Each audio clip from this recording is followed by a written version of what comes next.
Hi, in front of me I have Cubot X19 and I'm gonna show you how to clear the browsing data on this device. First we need to open the browser, so let's tap on this icon right here to open the Chrome browser. In the browser, let's tap on this icon in the top right corner to open the menu and select the history.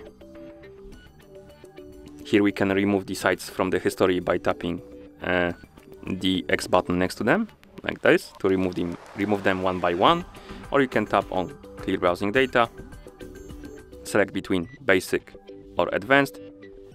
Difference is in Advanced you have more types of data you can clear.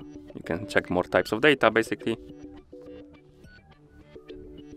Once you select the types of data you want to clear, tap on Time Range, and here you can select last hour, last 24 hours, last 7 days, last 4 weeks, and all time.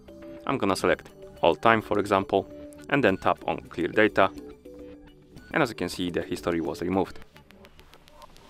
And that's how you clear the browsing data on this device. Thank you for watching. If you found this video helpful, please consider subscribing to our channel and leaving the like on the video.